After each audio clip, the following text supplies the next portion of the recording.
ఫిబ్రవరి 14న జరిగే అధిక జన మహాసంకల్ప సభకు లక్షలాదిగా తరలిరండి. స్థలం Bible mission grounds, Nagarjuna university ఎదురుగా, గుంటూరు. చిత్తూరు జిల్లా నగిరి నియోజకవర్గంలో వైఎస్ రాజశేఖర రెడ్డి కుమార్తె వైఎస్ షర్మిల కాంగ్రెస్ పీసీసీ అధ్యక్షురాలు కొద్దిసేపటి క్రితమే బహిరంగ సభ నిర్వహించారు. ఆ సభలో ఇటు అధికార పార్టీతో పాటు ప్రతిపక్షాన్ని విమర్శిస్తూనే నగిరి నియోజకవర్గం నుంచి ప్రాతినిధ్యం వహిస్తున్నటువంటి మంత్రి రోజా పైన కూడా ఆసక్తికరమైనటువంటి కామెంట్స్ చేసినటువంటి పరిస్థితి. ప్రస్తుతం మనతో పాటు మంత్రి రోజా అందుబాటులో ఉన్నారు. మేడం నమస్తే. నమస్కారం మేడం, మీ నియోజకవర్గంలో ఇప్పుడే వైఎస్ రాజశేఖర రెడ్డి బిడ్డ పీసీసీ అధ్యక్షురాలు కొద్దిసేపటి క్రితమే బహిరంగ సభ నిర్వహించారు. మిమ్మల్ని మహిళను గుర్తు చేసేటట్లు మాట్లాడారు. ఆమె ఒక మహిళను మర్చిపోతూ ఇటు రాజశేఖర రెడ్డి బిడ్డనైనటువంటి తనపైన చేస్తున్న కామెంట్స్ పైన ఆమె మండిపడినటువంటి పరిస్థితి. ఒకప్పుడు తెలుగుదేశం పార్టీలో ఉన్నటువంటి రోజా రాజశేఖర రెడ్డిని పంచ ఇప్పు కొడతానని మర్చిపోయావు రోజా. ఇవాళ నువ్వు రాజశేఖర రెడ్డిని బిడ్డను కూడా అనడానికి వస్తున్నావు. ఇవాళ రాజశేఖర రెడ్డి ఫోటో పెట్టుకొని తిరుగుతున్నావు అని చెప్పి మాట్లాడారు. ఈరోజు షర్మిల గారు మాట్లాడే మాటలకి సమాధానం చెప్పాల్సిన అవసరం లేదు. ఎందుకంటే ఆమెకి క్రెడిబిలిటీ లేదు. ఎప్పుడైతే తెలంగాణలో నేను తెలంగాణ బిడ్డని, తెలంగాణలో పుట్టి పెరిగాను, తెలంగాణ ప్రజల కోసం నా జీవితాన్ని అంకితం చేస్తానని ఈరోజు ఆ తెలంగాణ ప్రజల్ని గాలికి వదిలేసింది. వైఎస్ఆర్ గారి పేరు మీద పెట్టిన పార్టీని కూడా ఈరోజు గాలికి వదిలేసిందంటే వైఎస్ఆర్ గారి మీద ఆవిడకి ఏం గౌరవం ఉందని నేను అడుగుతున్నా. రెండోది, వైఎస్ఆర్ గారి పేరుని వైఎస్ఆర్ గారు చనిపోయిన తర్వాత ఎఫ్ఐఆర్లో పెట్టిన ఆ కాంగ్రెస్లో జాయిన్ అవ్వటానికి ఏం కారణమో ఆవిడ చెప్పాలి. ఈరోజు వైఎస్ఆర్ గారి ఆత్మ క్షోభించే విధంగా ఆవిడ కాంగ్రెస్లో జాయిన్ అవటం, అలాగే వైఎస్ఆర్ గారి ఆత్మ క్షోభించే విధంగా జగనన్నని దూషించడం, వైఎస్ఆర్ కాంగ్రెస్ పార్టీని తిట్టడం, అలాగే వైఎస్ఆర్ గారి ఆశయాలతో ముందుకు నడుస్తున్న వైఎస్ఆర్ కాంగ్రెస్ పార్టీని నిర్వీర్యం చేసి చంద్రబాబు నాయుడిని ముఖ్యమంత్రి చేయడానికి ఈరోజు సాయశక్తుల షర్మిల ప్రయత్నించడం ఈ రాష్ట్ర ప్రజలందరూ కూడా గమనిస్తున్నారు. ఎందుకంటే ఈరోజు కాంగ్రెస్ అంటేనే ఆంధ్రప్రదేశ్లో ప్రతి మనిషి కూడా విరుచుకుపడతాడు. ఎందుకంటే రాజశేఖర రెడ్డి గారు ఉన్నంత వరకు అభివృద్ధి సంక్షేమంతో పరుగులు తీసిన ఈ ఆంధ్రప్రదేశ్ ఆయన మరణం తర్వాత ఈ రాష్ట్రాన్ని ఎలా ముక్కలు చెక్కలు చేసింది. అలాగే ఈ రాష్ట్ర ప్రజల కోసం, వైఎస్ఆర్ కోసం మరి జగన్మోహన్ రెడ్డి గారు పాదయాత్ర చేస్తే అకారణంగా ఈరోజు కారణాలు లేకుండా, సాక్ష్యాలు లేకుండా 19 నెలలు జైల్లో పెట్టి జగనన్నని ఎంత బాధ పెట్టారు, ఎంత అవమానించారు. అలాగే వైఎస్ఆర్ కాంగ్రెస్ పార్టీతో జగనన్న ముందుకు పోతుంటే మరి జగనన్నని ఏ విధంగా తొక్కాలన్న ప్రయత్నంతో ఈరోజు షర్మిలని తమ పార్టీలోకి తీసుకొని పీసీసీ ప్రెసిడెంట్ ఇచ్చి ఈరోజు తెలంగాణ కాకుండా ఆంధ్రలో మీటింగ్స్ పెట్టించి జగనన్న మీద విషం చిమ్ముతున్నారంటేనే అర్థమవుతుంది. ఈరోజు వైఎస్ఆర్ కుటుంబాన్ని విచ్ఛిన్నం చేయాలి, డివైడ్ అండ్ రూల్ పాలసీ కాంగ్రెస్ది, అది సపోర్ట్ చేస్తున్న షర్మిల సిగ్గుపడాలని కూడా ఈ సందర్భంగా తెలియజేసుకుంటున్నాను. అండ్ ఈరోజు వైఎస్ఆర్ బిడ్డ అంటున్నావే, మరి వైఎస్ఆర్ గారిని అవమానించిన పార్టీలో నించొని వైఎస్ఆర్ గారి పేరు చిరస్థాయిగా నిలిచిపోయేలా పాలిస్తున్న జగనన్నని మాట్లాడటానికి నీకు నోరు ఎలా వచ్చిందని నేను అడుగుతున్నాను. వైఎస్ఆర్ బిడ్డ అంటే మాట మీద నిలబడాలి. వైఎస్ఆర్ కోసం పార్టీ పెడితే ఆయన ఆశయాలతో ఎన్ని కష్టాలు వచ్చినా, ఎన్ని అవమానాలు వచ్చినా, తప్పుడు కేసులతో జైల్లో పెట్టినా కూడా ఎవరికీ తలొంచకుండా సింహంలా పోరాడిన జగనన్నే నిజమైన రాజన్న బిడ్డ. నీలా పార్టీని విలీనం చేసి ఈరోజు పార్టీని ఏ విధంగా అమ్ముడుపోయే విధంగా ఈరోజు చంద్రబాబు నాయుడు ఇంటికి వెళ్ళి ఆయన ఇచ్చిన స్క్రిప్ట్ మాట్లాడుతుంటే రాజన్న బిడ్డని అనరు అన్న విషయం కూడా మీరు తెలుసుకోవాలి. అండ్ నేను ఆడదాన్నా కాదా అనేది ఈ రాష్ట్ర ప్రజలందరికీ తెలుసు.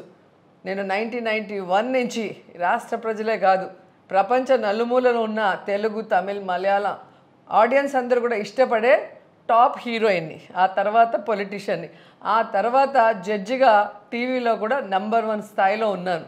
కాబట్టి ఈరోజు నీ దగ్గర నేను నీతులు చెప్పించుకోవాల్సిన అవసరం కూడా లేదు.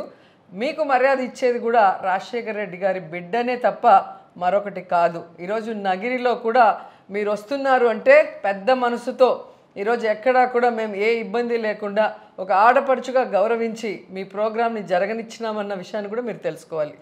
అంటే ఇంకొక మాట కూడా అన్నట్టు మంత్రి రోజా చేసినటువంటి అన్ని ప్రశ్నలకు కూడా ఆమె సమాధానం చెప్పింది. ఏ విధంగా మంత్రి రోజా నన్ను ప్రశ్నించిందో వాటికి సమాధానం చెప్తున్నా. అంటే ఏం సమాధానం? ఏదైతే కాంగ్రెస్ పార్టీలో తన పార్టీ నేను విలీనం చేశాను, కాంగ్రెస్ బతుకున్న రోజులు నా పార్టీ కూడా అక్కడే ఉంటుంది. సో ఇక్కడ ఎక్కడ ఉంటుంది, ఇంటెనక ఉంటుందా లేకపోతే ఊరవతలు ఉంటుందా? రాజశేఖర రెడ్డికి అవమానం జరిగిన చోట నేను ఊపిరి కూడా పీల్చుకోలేను. అక్కడ నేను నిర్ధారించుకున్నాను, సోనియా గానీ రాహుల్ గానీ పూర్తి స్థాయిలో ఆయనకి అమితమైనటువంటి గౌరవం ఇస్తున్నారని, అందుకే కాంగ్రెస్ పార్టీలో విలీనం చేశాను. చాలా గౌరవం ఇచ్చారు కాబట్టి ఎఫ్ఐఆర్లో పేరు పెట్టారా? చాలా గౌరవం ఇచ్చారు కాబట్టి విజయమ్మ గారి కార్ ఆపి ఆ రోజు ఆమెను కిందికి దించి ఆవిడ సూట్ కేసుని ఓపెన్ చేసి బట్టలంతా చల్లా చెదురుగా నడి రోడ్లో వేశారా? రాజశేఖర రెడ్డి గారి మీద అభిమానం ఉంది కాబట్టే జగనన్నని 19 నెలలు జైల్లో పెట్టారా? రాజశేఖర రెడ్డి గారి మీద అభిమానం ఉంది కాబట్టే కాంగ్రెస్ వాళ్ళు ఆ కుటుంబం మొత్తాన్ని రోడ్డు మీద కూర్చోబెట్టి అవమానించారా? షర్మిల గారిని చెప్పమనండి. సో ఏ ఎండకు అగడుగు పట్టే విధంగా షర్మిల మాట్లాడటం కరెక్ట్ కాదు. ఇవాళ ఏదైతే మంత్రిగా కొనసాగుతున్నటువంటి రోజా, గుర్తుపెట్టుకో, ఈ పార్టీ అధికారంలోకి రావడానికి 3200 కిలోమీటర్లు నేను పాదయాత్ర చేశాను. నేను చేయడం వల్లే ఇవాళ ఆ పార్టీ అధికారంలో ఉంది. అలాంటిది కనీసం ఆ కట్టసి కూడా లేకుండా నన్ను ఈ విధంగా మాట్లాడడం కరెక్టా? వైఎస్ఆర్ అభిమానులు, జగనన్న అభిమానులు నీ వెనక ఉన్నారు కాబట్టే మీరు పాదయాత్ర చేస్తే అది సక్సెస్ అయింది. మీరు ఒంటరిగా పాదయాత్ర చేస్తే ఎలా ఉంటుందో తెలంగాణలో అందరూ చూశారు. మరి ఎందుకు మీ పార్టీ అధికారంలోకి రాలేదు? నీ పాదయాత్ర వల్ల వైఎస్ఆర్ కాంగ్రెస్ పార్టీ అధికారంలోకి వస్తే నీ పాదయాత్ర వల్ల నీ పార్టీ కూడా అధికారంలోకి రావాలి కదా తెలంగాణలో. ఎందుకు మరి కంటెస్ట్ చేసే అవకాశం కూడా నీకు లేకుండా అక్కడ చేశారనేది గమనించాలి. నగిరిలో మంత్రి రోజా ఒకటే కాదు, 4 మంత్రులు ఉన్నారు నగిరిలో. రోజా భర్త, అన్నదమ్ములు ఇద్దరు కూడా మంత్రులుగానే వ్యవహరిస్తున్నారు. ఎక్కడ చూడు, ఇటు హౌసింగ్లో కావచ్చు, మైనింగ్లో కావచ్చు, ఎక్కడ చూసినా అవినీతి రాజ్యం వెళ్తుంది, జబర్దస్త్ అవినీతి జరుగుతుంది అని చెప్పి కూడా సంబోధించారు. అదే చెప్తున్నాను కదా, కాంగ్రెస్ వేషం, తెలుగుదేశం ప్రచారం. షర్మిల గారి స్పీచ్లు చూస్తేనే అర్థమవుతుంది. ఈరోజు మా కుటుంబం పెట్టే చెయ్య, తీసుకునే చెయ్య అని ఈ కాన్స్టిట్యున్సీలో ప్రతి ఇంటికి కూడా తెలుసు. ఎంత ఫ్రీగా ఈరోజు అన్నీ, అంటే నా పేరు, ప్రతిష్ట, డబ్బు అన్నీ వదులుకొని ఒక మారుమూల విలేజ్లో ఇల్లు కట్టుకొని ఇది నా కుటుంబం, నా ఊరు అని చెప్పి మనస్ఫూర్తిగా నేను ఇక్కడ ఉన్నాను కాబట్టే ఈరోజు ఇంత డెవలప్ చేయగలుగుతున్నాను. పార్టీలు, కులం, మతం చూడకుండా జగన్ గారు చేయమన్న ప్రతి సంక్షేమ పథకాన్ని ప్రతి కుటుంబానికి కూడా అందిస్తున్నాను. నేను ఈరోజు ఛాలెంజ్ చేస్తున్నాను షర్మిల గారికి. మీరు అన్నట్టుగా హౌసింగ్లో ఎక్కడ నేను దోచుకున్నానో చూపించండి. మీరు అన్నట్టుగా మైనింగ్లో నేను ఎక్కడ దోచుకున్నానో చూపించండి. లేదంటే ప్రజలు మిమ్మల్ని తరిమి కొడతారు. అండ్ రెండవది, ఈరోజు మేము వచ్చిన తర్వాత ప్రతి మనిషి కూడా వారి ఇంటిలో వారి ఆడపడుచు, ఒక ఎమ్మెల్యే అయితే, ఒక మంత్రి అయితే ఎంత ధైర్యంగా, ఎంత స్వతంత్రంగా వాళ్ళకు కావాల్సినవి అడిగి చేయించుకుంటారో ఆ విధంగా కుటుంబ సభ్యురాల్లాగా నాతో ఉండి చేసుకుంటున్నారు. కాబట్టి మీకు రాసిచ్చిన స్క్రిప్ట్ ఎవరు రాసిచ్చారో వాళ్ళని ముందు చెల్లు అనిపించి మీకు సర్వే చేయించుకుంటే బెటర్. ప్రత్యేక హోదా ఏమైంది? అదేవిధంగా పక్క రాష్ట్రమైనటువంటి తమిళనాడులో మద్యం, పెట్రోల్ ధరలు ఏ విధంగా ఉన్నాయి? ఒకసారి మీ జగనన్నకు చెప్పమ్మా రోజమ్మ అంటుంది షర్మిల. ప్రత్యేక హోదా ఇవ్వకుండా రాష్ట్రాన్ని ముక్కలు చక్కలు చేసిన ఆ కాంగ్రెస్లోకి ఎందుకు వెళ్ళారు షర్మిల గారు? మీరు చెప్పాలి. ఈరోజు విభజన చట్టంలో మనకు రావాల్సిన 1,80,000 కోట్ల ఆస్తులు మనకి రాకుండా చేస్తుంటే మరి ఆ రోజు మీరు ఏం చేశారు, ఇప్పుడు ఏం చేస్తున్నారు? ఆ రోజు కనుక విభజన చట్టంలో ప్రత్యేక హోదాను పెట్టుంటే ఈరోజు ఈ ఆంధ్రప్రదేశ్ ఈ విధంగా అయి ఉంటుందా? అలాంటి కాంగ్రెస్ పార్టీలో చేరి మీరేదో తెలివిగా మాట్లాడుతున్నాను అనుకుంటున్నారు, కానీ ఈరోజు పిచ్చోళ్ళు కాదు జనాలు, అందరూ కూడా గమనిస్తున్నారు. సో మీరు ఎలా, ఎక్కడెక్కడ పార్టీలు పెట్టి పార్టీలు విలీనం చేసి ఏ విధంగా విషం జిమ్ముతున్నారో అర్థమవుతుంది. ఇదంతా కూడా చంద్రబాబు నాయుడికి మంచి చేయటం కోసం మీరు కుమ్మక్కై చేస్తున్న ప్రచారం, విషయం అనేది అందరూ కూడా అర్థం చేసుకుంటున్నారు. ఇవాళ మద్యపానం నిషేధం అన్నారు, మద్యంలోనే దోచుకుంటున్నారు, పెట్రోల్ ధరలు తగ్గించలేనటువంటి పరిస్థితులు ఉన్నాయి. మద్యపాన నియంత్రణ చెప్పాం. ఈరోజు చంద్రబాబు నాయుడు తీసుకొచ్చిన 44,000 బెల్ట్ షాంపుల్ని రిమూవ్ చేశారు ముఖ్యమంత్రి అయిన వెంటనే జగనన్న.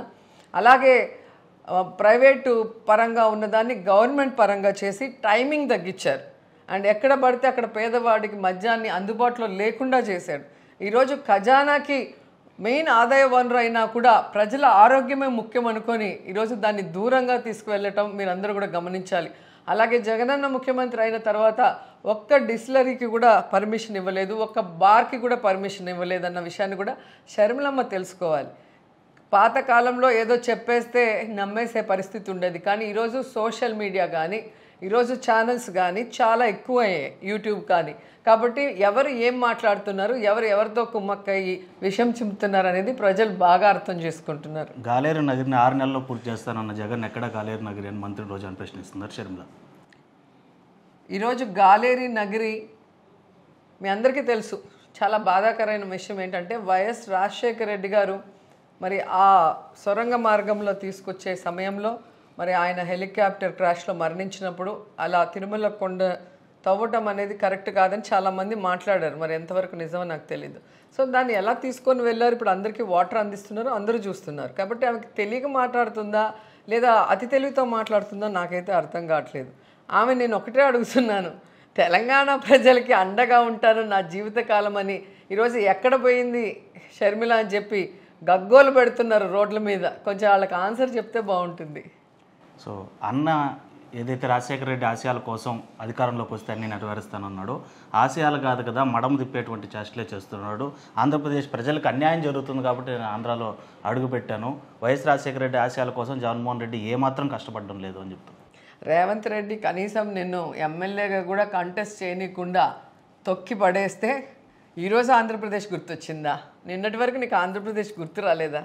ఈరోజు ఆంధ్రప్రదేశ్ మీలాంటి నాన్ లోకల్ పొలిటీషియన్స్ అందరూ లేకుండా చాలా ప్రశాంతంగా ఉంది, అభివృద్ధి వైపుకు పరుగులు తీస్తుంది. ప్రతి ఫ్యామిలీ కూడా సంక్షేమ పథకాలతో సంతోషంగా ఆర్థిక భరోసాతో ముందుకు వెళ్తున్నారు. సో దేశంలో ఏ ముఖ్యమంత్రి చేయనటువంటి విధంగా ఇచ్చిన ప్రతి వాగ్దానాన్ని, ప్రతి సంక్షేమ పథకాన్ని ప్రజలకు అందించడమే కాకుండా ఒక కుటుంబ సభ్యుల్లాగా ఆ కుటుంబంలో వాళ్ళకి ఇల్లు లేకపోతే ఇళ్ళ పట్టా ఇచ్చి ఇల్లు కట్టించడమే కాకుండా ఆ ఇంట్లో ఉన్న పిల్లలకి ఒక క్వాలిటీ ఎడ్యుకేషన్ ఇస్తూ వారికి ఆరోగ్యాన్ని మెరుగుపరిచే విధంగా, ఒకవేళ ఆరోగ్యం బాగాలేకపోతే వాళ్ళు అప్పుల పాలు కాకుండా ఈరోజు ఆరోగ్యశ్రీని కూడా 5 లక్షల నుంచి 25 లక్షలకు పంపించడం, అలాగే ప్రతి ఇంట్లో ఎంతమంది ఉంటే అంతమందికి ఆరోగ్యంగా వారికి పరీక్షలు చేసి వారికి కావాల్సిన మెడిసిన్స్ కానీ ఆపరేషన్స్ కానీ ఫ్రీ ఆఫ్ కాస్ట్తో చేస్తున్న జగనన్నని ప్రజలు గుండెల్లో పెట్టుకున్నారు. రాజన్న బిడ్డగా రాజన్న పేరు జీవితాంతం ప్రజలు గుర్తుండే విధంగా జగనన్న పరిపాలిస్తే రాజన్న ఆత్మ క్షోభించే విధంగా ఈరోజు షర్మిల తన పార్టీలు మార్చుకుంటూ విషయం కప్పుకుంటూ ఆ కుటుంబాన్ని రోడ్డు మీదకి తీసుకురావటం ఈరోజు వైఎస్ఆర్ అభిమానులందరినీ కూడా కలిచివేస్తుంది. ఇవాళ జగన్మోహన్ రెడ్డి తన సొంత సోదరి షర్మిల సొంత సోదరి అని మర్చిపోయి కొంతమంది జోకర్లను పెట్టించి సోషల్ మీడియాలో వైరల్ చేయడము, మంత్రుల్ని జోకర్లతో పోల్చినటువంటి పరిస్థితి షర్మిల. జోకర్ అంటారు కాబట్టి ఆవిడ జోకరేమో, ఆవిడకి వేరే వాళ్ళు జోకర్ లాగా కనిపిస్తే మనం ఏం చేయగలం? ఎవరు కూడా ఆవిడని మాట్లాడాల్సిన అవసరం లేదు. ఆవిడ జగనన్నని అనవసరంగా మాట్లాడినా, చంద్రబాబు నాయుడు పవన్ కళ్యాణ్ ఇచ్చిన స్క్రిప్ట్ మాట్లాడినా ఆమెకి మర్యాద ఉండదన్న విషయం ఆమెకి ఇప్పటికే అర్థం అయిపోయింది. చివరిగా ఒకటే ముగించింది మేడం, రోజా నోరు అదుపులో పెట్టుకోమని చెప్పి సభ ముగించినటువంటి పరిస్థితి Sharmila. Same copy paste. Sharmila garu నోరు అదుపులో పెట్టుకోండి. Right madam, thank you. So అది మొత్తం మీద ఏదైతే వైఎస్ రాజశేఖర రెడ్డి ఆశయాల కోసం కాదు షర్మిల పోరాడుతున్నది, అక్కడ ఏదైతే అధికారం కోల్పోయి అంటే అధికారంలోకి రాలేకపోయానో అక్కడ ప్రజలకి తన గుట్టు అర్థమైపోయింది కాబట్టి ఇటు ఆంధ్రప్రదేశ్లో అయితే మాత్రం అవి నెరవేర్చేటువంటి పరిస్థితి ఉండదు. కేవలం అధికార పార్టీ పైన దోషణలు చేస్తూ సొంత కుటుంబమైనటువంటి వైఎస్ రాజశేఖర రెడ్డి ఫ్యామిలీ పైన కావచ్చు, జగన్మోహన్ రెడ్డి పైన కావచ్చు చేస్తున్నటువంటి కామెంట్స్ను తను ఖండిస్తున్నాను. అదేవిధంగా మంత్రి రోజా పైన ఏదైతే తన పైన చేసినటువంటి కామెంట్స్ను పూర్తిగా నిరాధారాలు, ఎక్కడైనా కూడా ఈ ప్రజలు కనుక వాటిని వింటే నిన్ను తరిమి కొట్టేటువంటి పరిస్థితి వస్తుంది. షర్మిల, దయచేసి ఇలాంటి ఆర్భాటాలను అదేవిధంగా ఆరోపణలు మానుకొని నీ పని నువ్వు చూసుకొని నోరు అదుపులో పెట్టుకుంటే బాగుంటుందని చెప్పి కూడా పిసిసి చీఫ్ అయినటువంటి షర్మిలకు మంత్రి రోజా ఇస్తున్నటువంటి రివర్స్ పంచ్గా చెప్పొచ్చు. వీడియో జర్నలిస్ట్ అయితే Lokesh reporting for RTV Nagari. మరిన్ని వీడియోస్ కోసం ఛానల్ ని సబ్స్క్రైబ్ చేయండి, లేటెస్ట్ అప్డేట్స్ కోసం వాట్సాప్ ఛానల్ ని ఫాలో చేయండి అండ్ లింక్ డిస్క్రిప్షన్ లో ఉంది.